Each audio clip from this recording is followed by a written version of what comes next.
Hello there. Before we get started on today's episode, I'd like to ask a short favor. If you're interested in either of the two books that I have written and am about to release, head on over to my website at theanxioustruth.com/books. There you can learn about both books, one of which is free, and you can get on my mailing list to be notified when each book is released and how you can get it. I would really appreciate that. Okay, let's get rolling.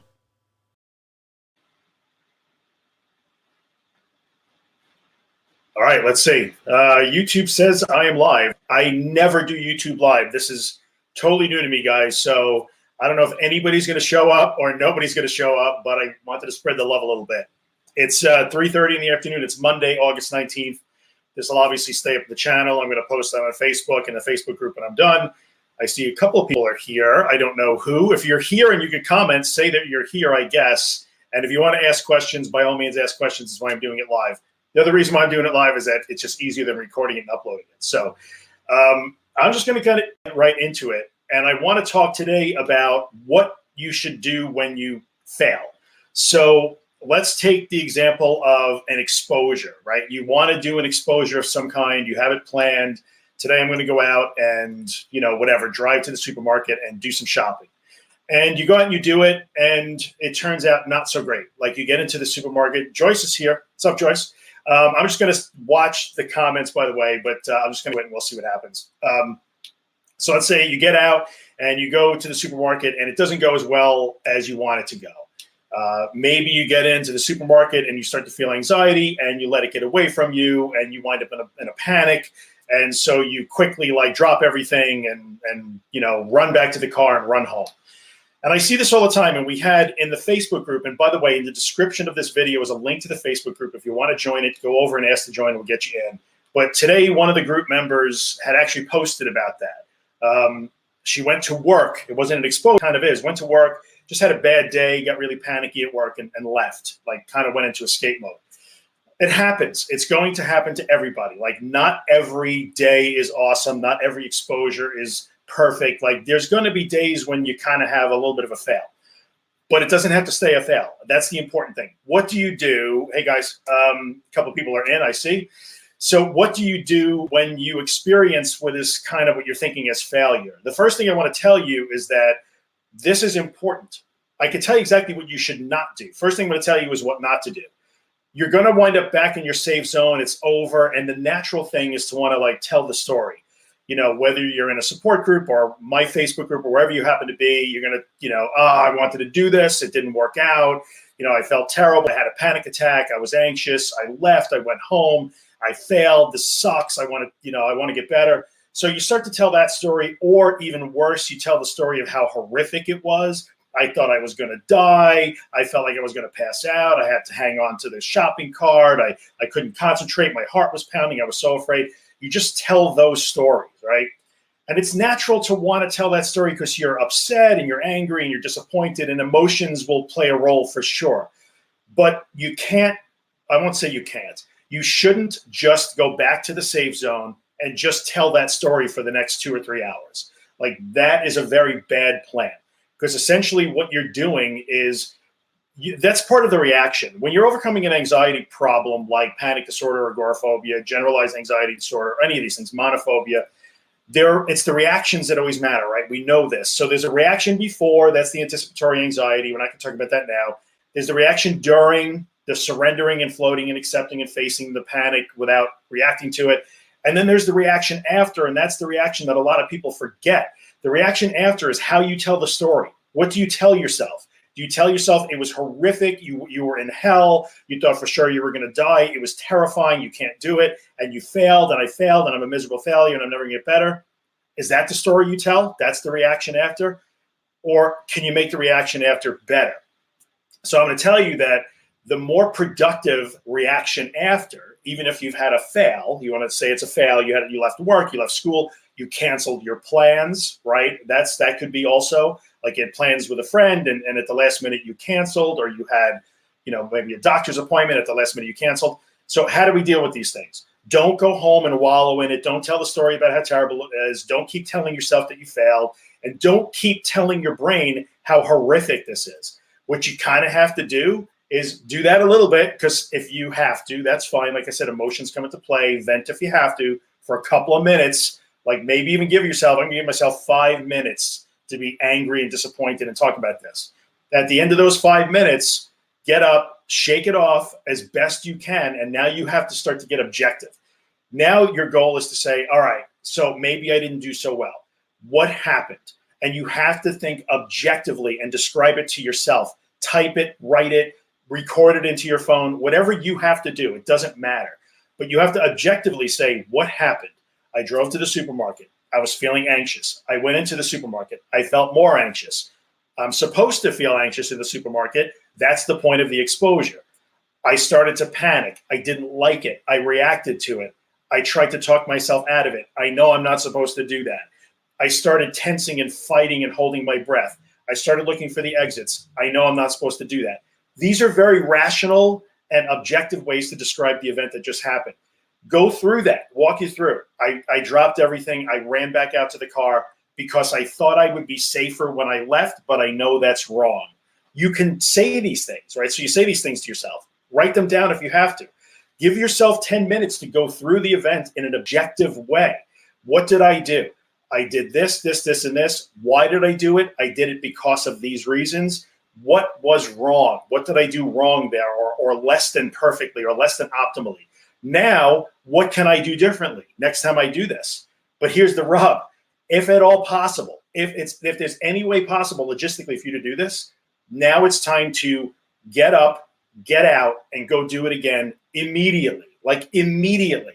Not the next day, not in 2 days, not next week, not when you think you feel up to it, right then and there. Like this is an opportunity to turn that crushing loss into a huge victory. And what makes it a huge victory is not how you feel, it's what you learn from the event. So you started this whole thing with, I failed, and you're learning that it was a fail and that it was terrible and it's scary and you can't do it. But if you stop, get objective about what happened, really go through the steps. What did you do? Why did you do it? What about that was incorrect? What should I do correctly the next time? And then turn right now into next time. You can turn that failure event into a huge winning event. And I'm telling you right now, again, if it's at all possible, I understand that sometimes it might not be. Maybe now the kids are at home. You got to take care of them. You got to cook dinner. I get that. But if it's at all possible, go out and do it again. Even if you can't do that thing again, maybe you cancel the doctor appointment or a dentist appointment, or you cancel lunch with your friend. You kind of can't make them go and do it. You can't go back to the doctor's office. But let's say you cancel the dentist appointment or a doctor's appointment, get in the car and go and drive to the dentist's office or the doctor's office. I don't care if you just have to sit in the parking lot, and just do that. Like challenge yourself to do something that makes you anxious right after that fail. Because it doesn't matter if you failed in the supermarket or canceling lunch or at work. What you did and where you were almost doesn't matter. The object of the game is to learn what you did wrong and then apply that lesson to either the same exposure or at least something similar, or something that is a challenge to you. Because if you failed in the supermarket and the best you could do is get in the car and drive to the park a mile away and sit in the parking lot and be anxious, that's okay too. But just sitting there for the next hour or the rest of the day or until tomorrow for a week and just repeating how terrible it was and that you failed and that you can't do it is the worst thing you can do. So just to recap this, and I'll look and I'll see, I see there's people here. You guys can comment if you want. I'm not seeing anything, a couple of here and there, but like this is super, super important. You can turn a crushing defeat, or what feels like a crushing defeat, into a huge victory. And you can do it with not that much effort. Courage, yes, but not that much effort. Like this is hard because of the courage part and the conviction and the commitment that you have to have into this process. But when you do that, you can actually see a real turn of the tide. And I've seen it again and again and again and again. And I advise people to do this all the time. Like, all right, sounds like it was pretty bad. You know what you did wrong, get in the car and do it again. And sometimes I met with are you effing kidding me, man? Like, I'm supposed to do this again? Sometimes people get really angry when I tell them to do that. Like, aren't you supposed to tell me it's okay, you tried? And I'm not going to tell you it's okay, you tried. I mean, I'll give you credit for trying, but really and truly, I don't care what you tried. I care what you learned. I care what you learned. Like, it's not about the trying, it's about what you learned. So even when you lose, you can learn, right? So as long as you learn, it's a win. So I think every time I do that, I get a little pushback sometimes, like, no way, you're crazy, you're cruel, you're like, whatever, you don't understand. I get that all the time. I get some pushback, but then invariably, a lot of times, probably 60% of those times, 20 minutes later, I'll get like, okay, I'm doing it. And so many times when the person chooses to do that, even if they can't do the exact exposure or event that they sort of failed at, even if they can't do the exact thing, if they can approximate it with something else or try something different that they also are challenged to do, it turns out to be a hugely positive event. Like the win from that, do not underestimate the win from that. Sometimes I think the win from that, pulling like a win out of the victory out of the jaws of defeat, is even more effective and more impactful in their lives than just a straight up win. Like today, I did great at the supermarket. That's huge, and like you get that good feeling from it. But sometimes when it looks like it's a huge fail and it turns out to be a win, that's even more impactful, and then like kind of propels you forward even more. So there you go. That's my 10 minutes on like what should you do when you fail. So let's see. There are people here. Let me look. What do I have here? This goes for this. Okay, let's see here. Gemma's here at the start. A lot of my people who usually watch on Facebook are here. I see this. This is cool. I see some Instagram names, by the way. Bethany says, this goes for the smallest situations too. Yes, like leaving the room because your kid's noise is too much or always shutting down. Yes, that is correct. It doesn't have to be a big, giant exposure like, the first time you drive on the highway in a year. It doesn't have to be that. It could be anything. So like Bethany's example is good. If you're hiding in your bedroom because it's just all too much, and you decide I'm going to go and sit in the dining room with the family, and then you retreat back to the bedroom, regroup, see what you did wrong, go back out to the dining room again. Yes, it doesn't have to be a big, giant thing. Every little learning experience adds up over time. So being able to move from the bedroom to the dining room will ultimately lead to a trip around the world. I promise it does. It's additive. So let's see. It's exposure therapy. Yes, that's true. Like, what's the point? That's the other thing I should say. If you're watching, like this thing where you judge the exposure or the event as like, I felt anxious, so it was a fail. It's never a fail. If this is a hard thing for you to do because of anxiety or panic, and you feel anxious when you're doing it, that is something you should expect. You shouldn't judge it as like, well, I had anxiety, so it was a fail. It's never a fail. The fail is if you choose to not learn. All right, so there you go. Not going to drive on the interstate. Okay, your choice. The dwarf shooter. What's up, dude? That's a cool name. When you fail and turn it back into a win, or even just knowing you attempted again, yes, it gives you the memory to do it again. So the memory, the reaction after, the memory that you build, the experience that you build up here after the event matters. It matters more than you think it matters. I promise you, it matters a lot. John Bones, I'll take that one real quick. What's your opinion on NLP phobia one session cure videos? It's complete and utter bullshit. Complete and utter bullshit. It's ridiculous. Nobody's going to like bring you in for a neuro-linguistic programming thing and like fix a learned phobia. You know what that might work? That could potentially work with a simple phobia. I'm afraid of dogs. Like I've seen it work for that. It will never work with a non-specific phobia like this. It's bullshit. It's crazy. So let me see here. The memory of what reminds you that it was a good thing. That's correct, Gemma.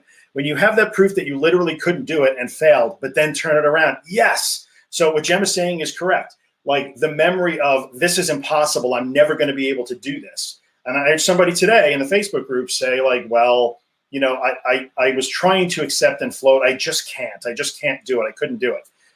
Well, the memory of I can't do it because it's too hard is really powerful, and it makes it harder to go and do it the next time. When you go back and do it again and you have some measure of victory, that's a much better memory in your head. So let's see. What is doing something wrong? So that's the NLP thing. I think there's something to be said for deciding to not. No, I think I'm not going to agree to that. I think we can decide, okay, I'm going to drive, I'm going to do that, but I'm not going to do the other. Here's the answer to that. If you are deciding Okay, that's fine. I'm not here to convince you that you should improve your life. If you're okay with the way it is, then all good, all good. There's nothing wrong with that. If you are avoiding things that you want to do because you are afraid of something that never hurt you, I cannot imagine why that's not something that somebody would want to improve. But okay, that's totally fine. You don't have to. That's entirely your call. So let's see here. NLP. No, try googling it. Yeah, neurolinguistic programming. I'm not going to get into it because there are people that think that NLP is like the greatest. I've seen it used from everything for like 10x your life, entrepreneur business nonsense to cure every possible mental health disorder that you've ever heard of. It's completely insane. So let's see here. Chrissy. Oh, yes, Chrissy did her test today. You overcame your testing anxiety. I felt, hey, you know what? It's okay. You can take the test again, Chrissy. Like, I'm super proud of the fact that you went and did that event. Like, that is a giant win because I know you thought you couldn't even take the test. So now that you did it, I bet the next time the test itself becomes easier. So huge props to Chrissy for like going through what I know you went through today. Let's see. Next time you think something is impossible, you're like, so was the other thing, but I didn't. Yeah, they're right. Exactly. And it's all about the memory. So what do you do when you fail? Like, don't just let it sit there and be a fail. You got to turn it around. Right. So 15 minutes, not too shabby. This isn't going to be a giant, 2-hour thing here. People don't watch these giant long videos, so I'm kind of done with that. All right, let me see if anybody else had any questions. Olivia Brown is here. What's up, Olivia? Josh is here. Craig Cox is here. People I recognize. I recognize you guys. So something new. Here you go. Like YouTube Live. Who knew? Who knew, right? Let's see. Oh, Craig says, let's see. Have to start to focus outwards, making a big difference. Yes. Dude, that's kind of a big deal. Like, I know what you've been through. Craig, I've seen Craig's story. I know what's going on. But, focusing outwards instead of inwards is a huge part of this thing. We're continually focused inward. How do I feel now? How do I feel now? How do I feel now? What am I thinking now? What am I thinking now? What am I thinking now? That's part of what does this. So let's see here. I don't use Facebook. Do you have any other place to chat with you? I kind of don't do that. I'm sorry, only because like that's where the most of the people are. I'm not a big fan. Trust me. Like, I don't love Facebook, but it's where everybody seems to be. My Instagram is @that_anxiety_guy. I think it's in the link in the video description here. You could get me there too if you want. YouTube comments, I always will answer. It's just they're not really the easiest environment to be in. So. Let's see. Dino, what up, dude? Just joined the live. Cool. Good to see you here. I think I may have seen you in some of Billy's videos. I'm not sure, but very cool. Let's see. Straight to made me see sense. Good. I'm glad it's working out for you, brother. That's cool. Dwarf Shooter, which is just the coolest name. I don't know why that cracks me up, man. My biggest issue is the physical pain that anxiety causes, but it doesn't matter. That's exactly right. Like, here's what I'm going to tell you, dude, like on the physical pain. And yes, I understand. Like when you're super tense and you're just constantly, I know people who walk around with migraines because their jaws are clenched. That's real. Like that's real shit right there. But just think of like professional athletes that go out on a field and play in contact sports, like actually injured. I mean, Lawrence Taylor like played an entire football game with a dislocated shoulder. Lawrence Taylor. I'm dating myself, but look him up. So like they could do it. It's possible. It's possible. I'm not saying do anything dangerous, but yes, you have to think about that. Let's see what else I got, man. I'm a student of, yeah, me too. I'm a huge stoic too. And guess what? I decided I didn't want to accept like running from something that never hurt me. I'm as much a stoic as anyone else. So there you go. So let's see. He ignores me sometimes. Jem, am I ignoring you? Let's see. No, I saw what you wrote. I don't think I ignored you. Jem is my pal. Let's see here. Jamarcus, what's up, dude? What about negative thoughts? Did you deal with them? Of course I did. I totally dealt. That's part and parcel of this. Like negative thought, it's not just physical sensations. Almost nobody has either just physical sensations or just thoughts. Like just about everybody that deals with these anxiety disorders has both of those things. So you deal with negative thoughts, and I would say go back, dude, and like look through all the old videos here, especially the one I did recently with Monique Coven, entitled "You Don't Have to Follow Every Thought You Have." Like check that one out. So yeah, you can deal with those. And the short answer, Jamarcus, for you is You don't have to follow every thought you have. So while some of those thoughts may seem super loud and like you can't escape them, you can actually learn to kind of turn your back on them. I don't mean drown them out with distraction. I mean, have a thought and choose to not engage with that thought and put your focus somewhere else. Like, and I say it a zillion times, you guys have heard me say it a zillion times, like basic meditation skills, which really are basic focus skills, are super valuable in starting to learn to do that. So hopefully that helps. But if you go watch the video I did with Monique, check that out. It might help you. Monique was really good on that video too. Do I ever suffer with, I can't say I ever suffered from paranoia, so I can't speak directly to that. Paranoia is a different animal, to be honest with you. Like paranoia could be, maybe you just have a form of social anxiety where you're a little bit worried about what people are going to think of you when they see you or if they're going to judge you. John, could that be it? I'm not sure. Paranoia is a little bit different, can't say that I ever dealt with paranoia. And also I've never had to deal with like, oh no, what are they going to think of me? Like that's just not in my experience. So I don't have a lot to offer there. I know many people do. It's just, I'm not good at that part. Let's see here. I was joking. Yeah. Jim, you can kill me every time. So funny. Just pretend your negative thoughts of your mom or someone. Yeah. You know what I say sometimes like about negative thoughts. And I always wind up saying this to like the ladies and I don't know why, but I guess dudes can relate too, but we're usually the pains in the asses. So think of your negative thoughts or those catastrophic irrational thoughts as like, if you're a woman, imagine you're a woman, dude, like I know you're not, but imagine you were. Like we've all seen a woman like in a bar at a party who is just getting hit on by an obnoxious, loud, sloppy, drunk dude that doesn't even know what he's saying and he's just being inappropriate. And what does a woman do in that situation? Sometimes they just clock them. That's all right. And effectively, you're sort of doing that to your thoughts. But a lot of times, they just wind up turning their backs and let them go. Think of those intrusive, like irrational, negative thoughts as like the drunk guy at the bar that you don't really want to talk to. You can't slug them because you get kicked out of the bar, but you can turn your back and just let them go. So there you go. I like mom better than child. Yeah, so Jem is like, pretend that the thoughts are your mom. That's actually better. I use the analogy all the time that like treat the thoughts like a toddler that's screaming for ice cream, but it probably sounds better if you say like your mom is annoying you than your kid. Let's see here. Oh, dude, Josh, I'm creating a stupid Facebook account. Yeah, we'll make sure, just go join the group and we'll let you in. I know it's kind of the evil empire. Like, don't even put a profile picture and don't say anything. I'm with you. I don't like Facebook. Let's see here. David, what's up? David Draymond. What's your touch on taking medication a period of time, tapering and just being weak by taking one or two when the shit really hits the fan? All right. I'm going to try and be like, how do I say this?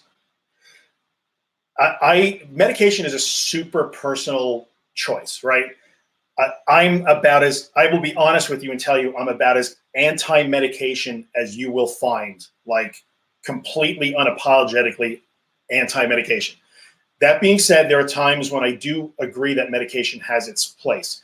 In cases of deep clinical depression where there's now like a danger to life, absolutely, absolutely. But in the end, because I put my eggs in the behavioral and cognitive basket, 100%, really and truly that thing that says, I just need these pills to get out the door now, like this is a hotly debated topic, and I can't really give you a good answer other than to say it is hotly debated. Like there are many in the behavioral sciences that say, well, if you take a pill that knocks down your symptoms, then what are you exposing yourself to? Because it's not the exposing yourself to being outside or the car or the supermarket, it's the feelings when you're there. So if you take away the feelings, you run the danger of like, oh, okay, I'm all right. I'm in the supermarket and I'm not feeling anxiety, so I'm all right. So it's possible for the meds to be counterproductive sometimes, but it's complicated. I also know behavioral therapists that will work with a physician with a patient who is just so extremely kind of beaten down that they will say like, all right, we're going to get you a little rest here by taking those symptoms away. That happens sometimes. It's complicated, dude. It's really difficult. And that whole thing of like, take them. Here's the other thing I want to say about that. I don't want to talk too much about meds here because it's a tough topic, you know. But the other thing about meds and people like, well, I'm just going to use them for a short amount of time. That's easier said than done. So just be aware of that. Like, it's easier said than done for sure. I mean, if you're taking like a benzo as needed, that's a little better. You take one every 3 months in a bad time, not so bad. But like, if you're going to do the antidepressant thing, that's easier said than done. So just be aware of all these things. Let's see. One of these game shows where you've got to focus on, like, I thought this would be short. Now we're getting like lots of comments.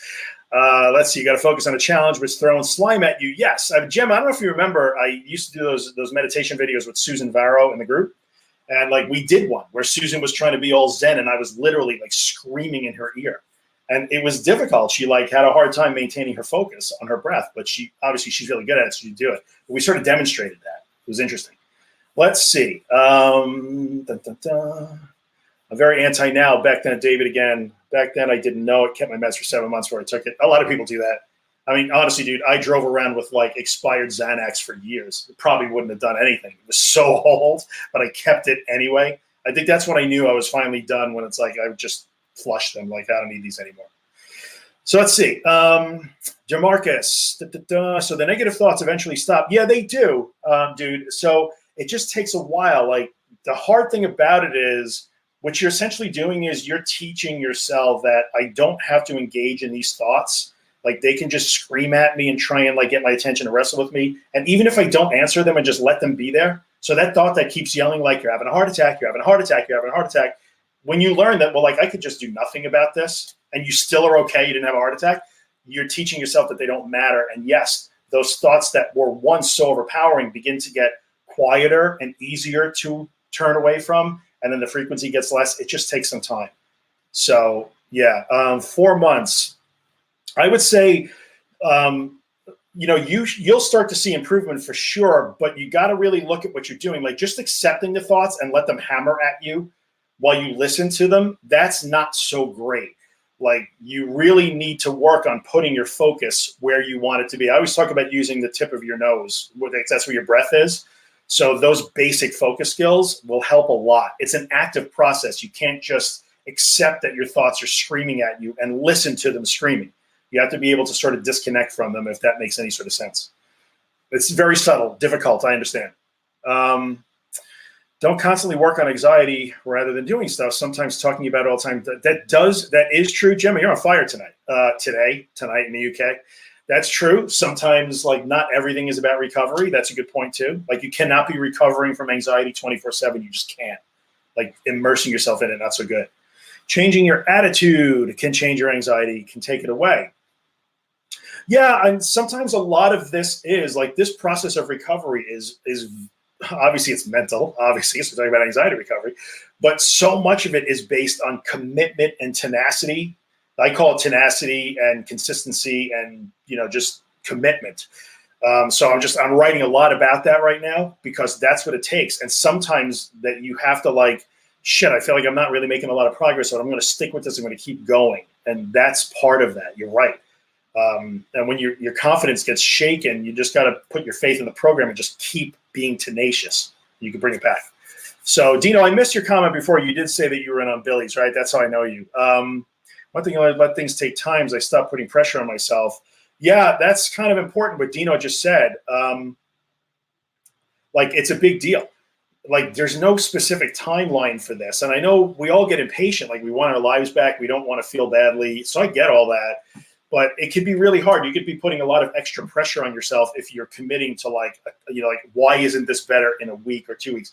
The first thing to do, I would say, Dino, just to follow up on that topic, is be realistic. Like, if you have dealt with this problem for months or years, even, like many people have, you're not going to fix it in 3 days or a week or even a month. You're just not. Unfortunately, our brains don't work that way. So you just got to be realistic in the time frame and just understand that, like, every day, if you're doing this, you're learning a new lesson every day. And I'm going to tell you something else about that while we're talking about it. Like, while you're on this path, right, and you're on the way toward recovery, and you're impatient and like, man, I wish it would happen today. I can't stand this anymore. I get all that. I'm impatient too. But try to remember that every single day you're learning something new and you're changing something for the better up here, like all over the place. So not to sound too life coachy, because you guys that know me would like like, what's all this? But really and truly, like, this process will change you, not just for anxiety reasons, but you'll just be better at life when this is done. And don't lose sight of that. Like, you're getting better at life as you do this. It's a big deal. So let's see here. David, how far are you with your book? Billy and I will probably, I'm sure we'll be doing videos again at some point. We've talked about it. Like, we still talk now and then. So we'll do some. How far along in the book? The book is 5 chapters long, and each chapter is separated into different lessons. So it's almost like a course. And so I've done the first. I'm finished with chapter 3 of 5. So I've written, I don't know, 40,000 words of probably, actually more than that. I've written about 50,000 words of probably 100,000 at this point. So it's working. I haven't been able to write the last week or two because I had another project going on, but I'll be back at it this week. So let's see. Jen, a good time to reinvent, do a new thing. Yeah, like a lot of people find, I guess we'll just keep going, 30 minutes, no problem. A lot of people find that as they go through this process and the anxiety begins to fall away, like so much of your life was spent on like how to not be anxious, how to avoid the fear, how to get around it, how to engineer feeling good. Well, you don't have to do that anymore. Sometimes it leaves like an empty space. Like, well, now what do I do? Like, people aren't quite sure. I went through that. Well, what do I do now? Like, if I don't have to worry about panic and anxiety anymore, like, I don't know what to do. Like, it consumes so much of your time and your mental space that all of a sudden, like, the world becomes open to you. I don't know, learn to play the guitar or the drums or go hiking or take up photography or learn a language. Like, there's so many cool things that you'll be able to do. Gemma's rocking it, man. Let's see. The Galaxy of Pleasure. That's a good name, too. Welcome. Do the anxiety groups set up by the patients themselves benefit patients more than the official in the health service? I assume, I don't know you. I've not seen your name before, so I apologize. I assume you are talking, when you say the health service, that's the health service. That sounds very UK, like NHS. So tell me if you're in the UK.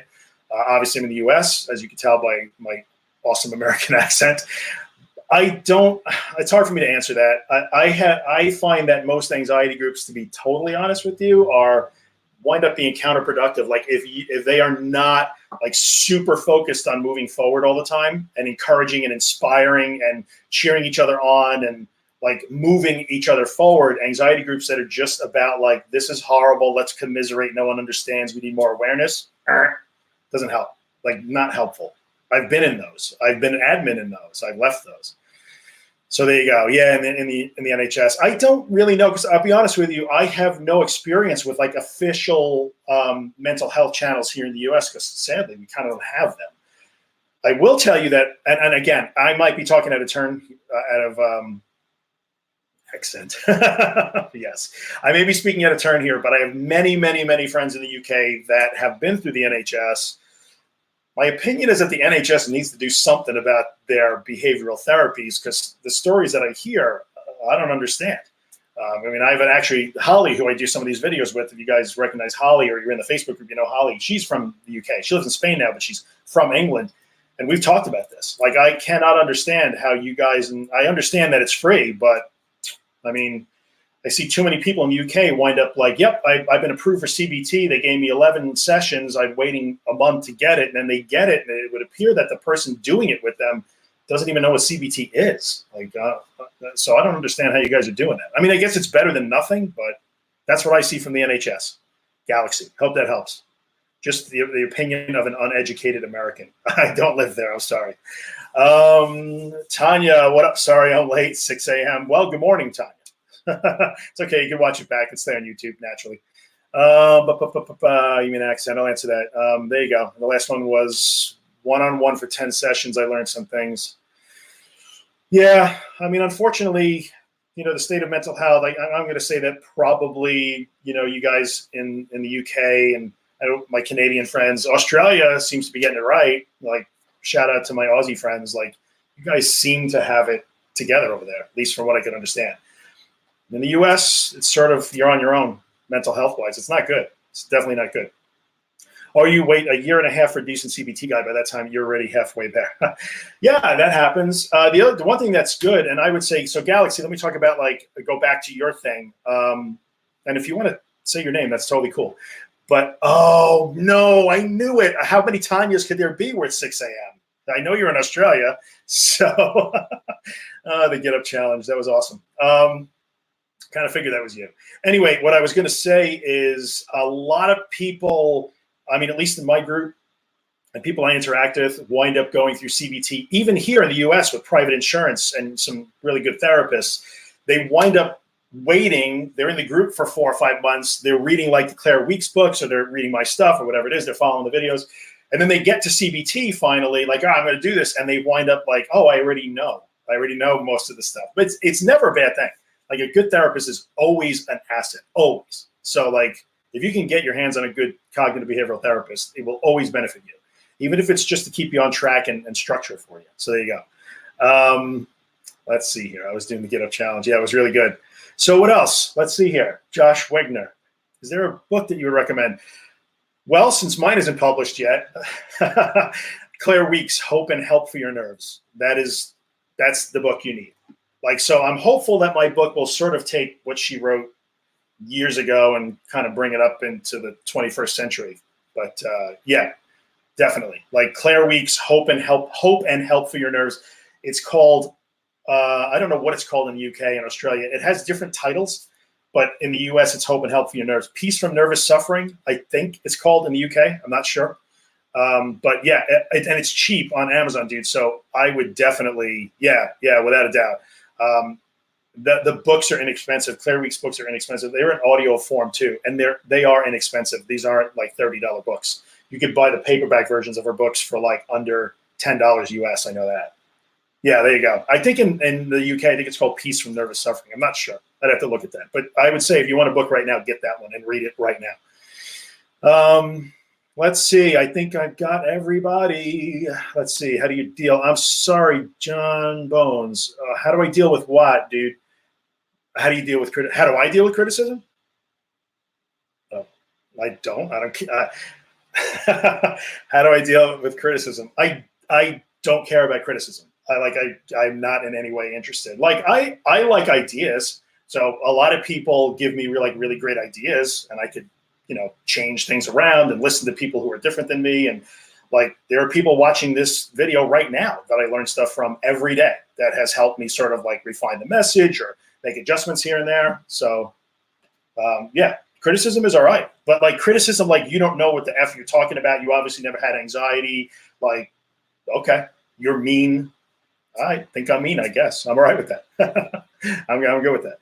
But I like ideas. Criticism doesn't bother me in any way. If you think I'm wrong, you can tell me you think I'm wrong. And maybe I'll listen, and like, maybe there's something I'll learn from you. Or maybe not. Don't know.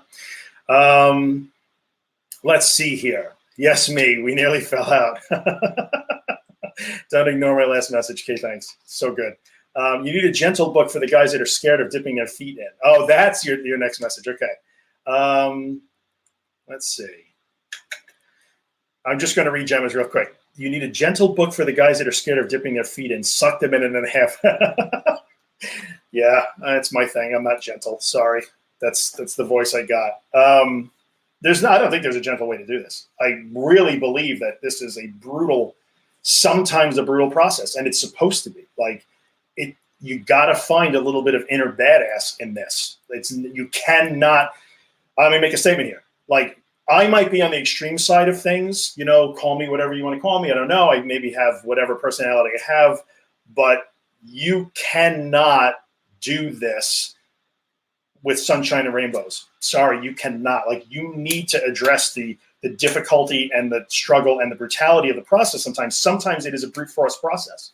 Sometimes it is. And you got to find a little bit of badass and a little bit of snarl and a little bit of like angry sometimes to do this. So that's a thing. Like, there is no gentle way.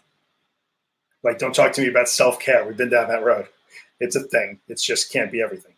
I know it's hard, but it doesn't matter. Yeah, Bethany's heard me say that about a zillion times. So there was another question here. Did I miss? Do you rate Dr. Weeks' methods as the best way to deal with the anxiety state? I absolutely do. And I'll be honest with you, like, Dr. Weeks is awesome, and we all love her, and I am a big fan, and her books helped me tremendously. But she didn't invent that stuff either. I mean, she was early on writing in the 50s and 60s, so she was not too far out there. But everything she talks about is really what you get in the basics of cognitive behavioral therapy, and that was Albert Ellis and Beck. Ellis and Beck are really the fathers of that. So she didn't invent it, just like I'm not inventing it, and nobody has invented it that tells you these things today. But she just said it very nicely. She took those concepts and put it in like a super friendly, you felt like your favorite aunt was talking to you on the radio. So I think that's why she's so great. Yeah, well, her methods are based on the methods that, it's not just my opinion. We have mountains of clinical evidence across multiple continents in Western countries that show that cognitive behavioral forms of therapy are by far the most effective way to deal with this anxiety disorder. Better than medication on the short term, equal on the short term, better on the long term. It's the best thing we have, today. And she was just really good at being very good at communicating what it was. So what else here? I know it's time to Josh. Inner badass is what anxiety. Yeah, you'll get it back, brother. I mean, like sometimes it takes getting angry. Shooter, like, you know, when you really feel like I'm done living like this, like I would rather die than live another day like this. That anger sometimes will put you into that mode that you need to be in. Brooke Baldwin. Hey, Brooke. Brutality is best from another person. Always helps when someone gets on my ass. Well, sometimes like just motivation, you know, like that sometimes happens. And often, here's what I always say. Like the reason why there's I'm going to say brutality. That's a tough word, you know. But the reason why I think most Facebook or most online groups fail is because when you give an anxious person, an agoraphobic, somebody who deals with panic disorder, when you give a frightened person an out, they will take it every time. So if you are afraid to get in the car and drive away from your house, and you decide you're going to try that, and then you decide, oh, I just can't do it, and you go into your support group and say, I wanted to do it, I just can't do it. I was terrified, I was going to faint, blah, blah, blah. And everybody says, it's okay, hun, you're fine, they don't understand, you'll do it tomorrow, try again. What they're doing is like reinforcing the mistake that says I was in danger. So the motivation is in a group of people who will say, all right, I understand you really felt like shit, but you got to do it anyway. Like go back out the door and do it. You need that. You have to have that. Just being told that it's okay, try again tomorrow is like really bad. You need that brutal motivation from your friends and the people who are trying to prop you up. So there you go. Give me hope. I was feeling really depressed today. Well, I guess I'm entertaining to a certain degree. I'm glad you're feeling better, dude. That's cool. I'm glad you came by. I met the guys that don't realize that we all the same. I'll talk about that for a second. I got a little bit of time, so I'll keep talking. If you guys want to chill, there's still 25 people here. I'll keep going. Even though I just said people don't watch long videos, I'm 41 minutes in. The people who say everybody's different. I'll address everybody's different. Because I got a few minutes, so let's do it. Everybody's not different. Don't take that the wrong way. Like we are all unique snowflakes. This is true. We all have our nuances and our differences, and we're not all the same. That's true. But unless you are of alien origin or you have suffered some sort of brain injury or your brain is somehow different than mine or Gemma's or anybody in the group or the other 7 billion people on the planet, your brain pretty much works the same way. We're not talking, these are not spiritual, what you believe and think personality issues. These are like really dry issues of cognitive theory and cognition and how our brains process information based on experience and the way we perceive those experiences. So your perceptions may be different and the lessons that you have learned throughout your life may be different and put you in a different frame of mind, but it doesn't mean that like, well, this can't possibly work for me. Everybody's different. Everybody's not different.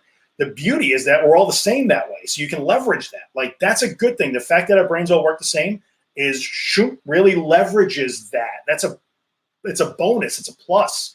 Like it doesn't take away your humanity or your spirit or your personality. Like you should celebrate that. Like we are freaking awesome. And we could use the same process that gets us into the hole to get us out of the hole. If we just understand it and accept it and like use it to our advantage.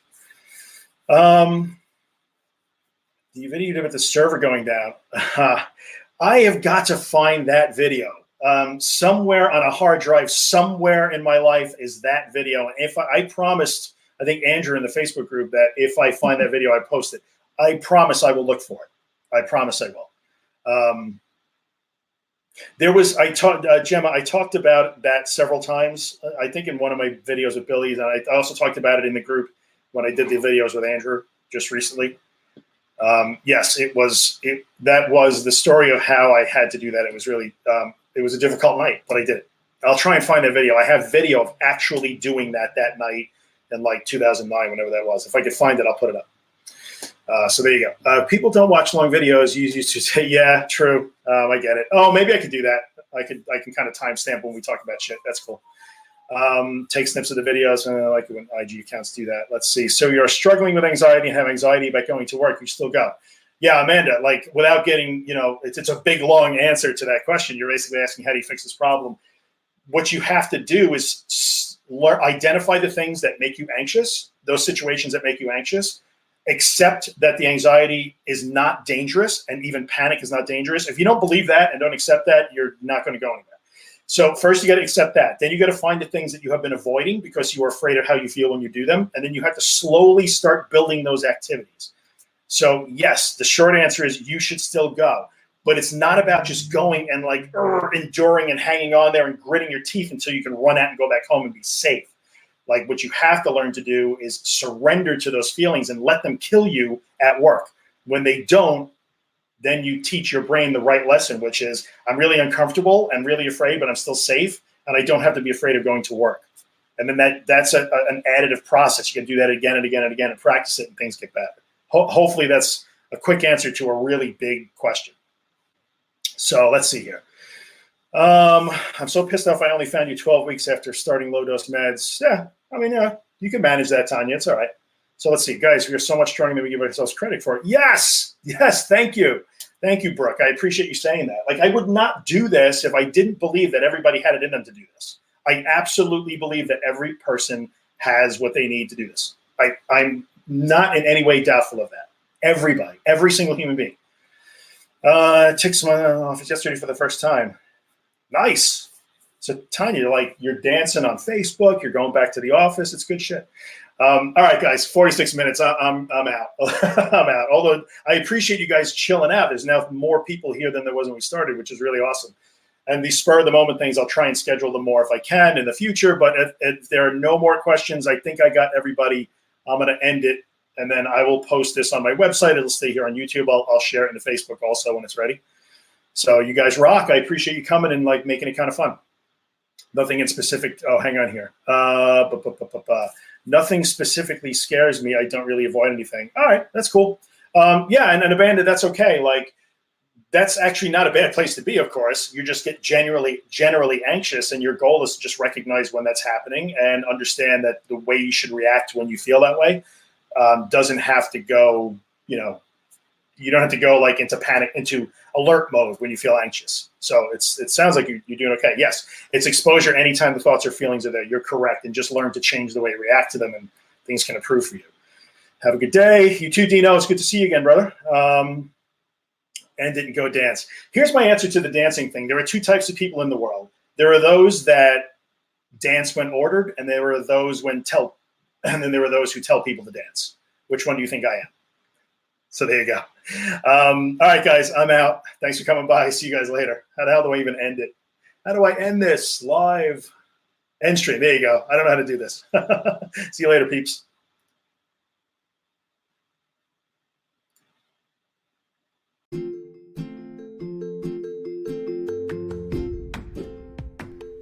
Hey, what's up, guys? Drew here. In the 5 years that I've done the podcast, I've never had a sponsor. But now it's time for me to put in a little plug for the day job, the business that I own. And that business is managed WordPress hosting. So if you have a website and it runs WordPress, and you'd like WordPress hosting that makes WordPress faster, more secure, and way easier than you ever imagined it would be, then check out Helix. You can find us online at imhelix.com. That's IAMHELIX.com. We took a long time to build Helix. I'm super proud of it. It works spectacularly. We take really good care of our customers, and I promise we would take really good care of you too. So if you're in the market for WordPress hosting that will blow your mind, check out Helix. I would appreciate the consideration. I thank you for coming by and listening, and I'll see you the next time.